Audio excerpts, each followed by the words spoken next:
but we were 22 when we got married. And I look back going, what in the world were we doing? We didn't know. When you fall in a hole, you don't fall in love. But I think we do. You need to be a student of the recipient so that you can then do the things and say the things to better serve them.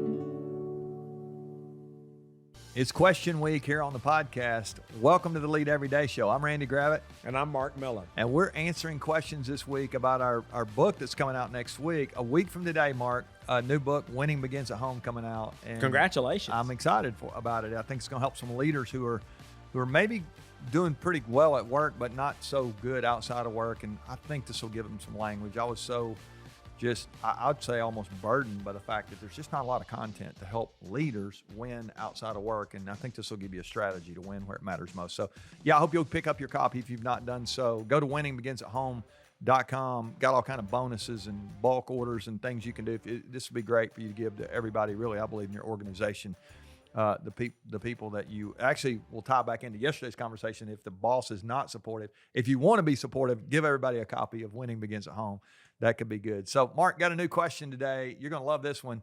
I think somebody just called us old because here's what they said. You guys have both been married a long time, which that's a kind of a nice way to say you're getting on up there.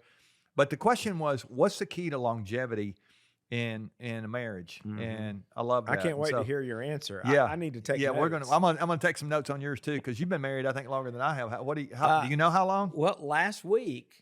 Okay, so you just had an anniversary. 10 days ago. You had a birthday, anniversary. You got all kind of stuff going on. 42 years. 42, yeah. So we're going to be 37 next week. So we're June. Close. Yeah, were you May or June? May, late May. Just last week, y'all. Did you take Don out to dinner or anything? Or I think I was in D.C. speaking at a conference. Okay, that's not the key to longevity. That's not the key to longevity. No. I think the key is having a good wife. But we talked about it in advance. Okay, that's good. And we have scheduled something.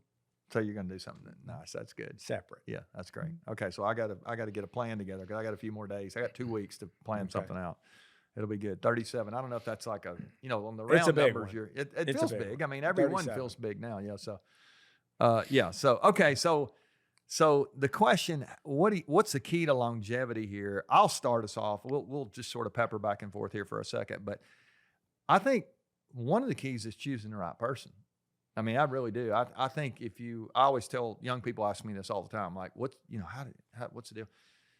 Don't marry the wrong person. And you don't know, right? I mean, we were so young. I know I look old, but I think we were 22. You are old. I am old, but we were 22 when we got married. And I look back going, what in the world were we doing? We didn't know, but I think it was the right person. And for me, when I look back to that point and I think about, the person I chose when I chose Laura and she chose me, it was our values I felt like we were aligned on our values, mm-hmm. our faith, our desire to have, a great family, all that kind of stuff that on the front end, we were able to talk through all that and we knew there was an alignment there. And I think sometimes I mentioned a few days ago that that you grow into love, and love is a verb.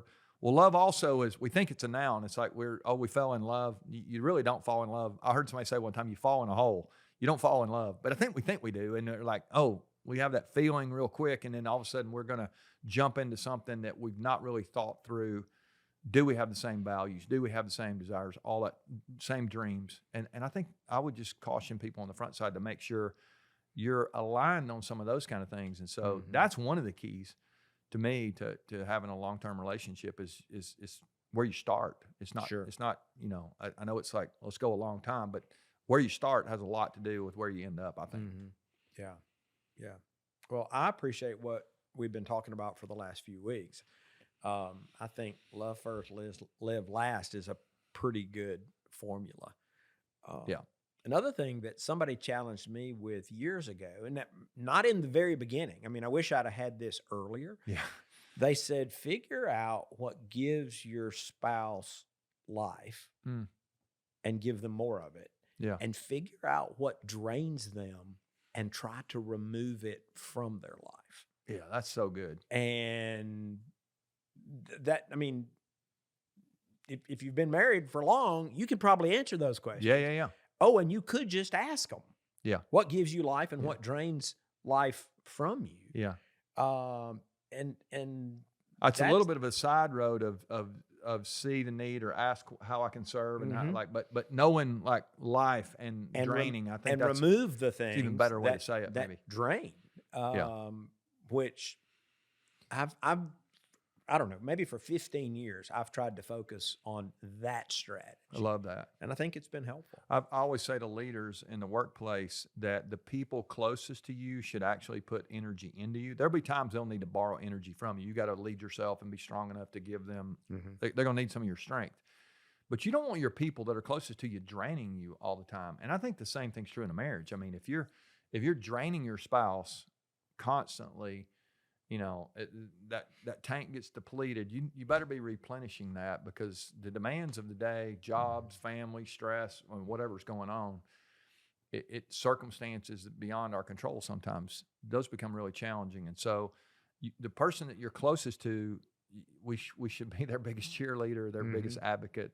We're fighting for them, just like because ultimately it serves us as well. I mean, I don't want to be self-serving, but it's better for us when we help them be better and when we add life to them. So I think I love that draining versus. I'll give you one more here.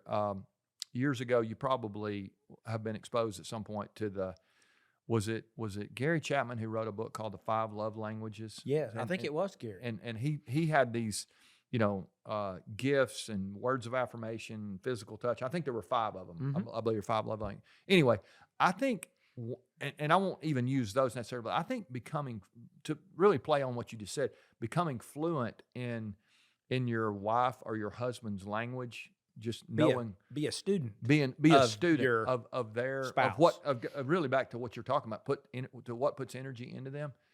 And then double down on that. That's a really wise Well, it's so strategy. interesting. We talk about a similar concept with leaders when they're casting vision. We say the tendency is for a leader to use their preferred style and format. Yeah. But that's backwards thinking.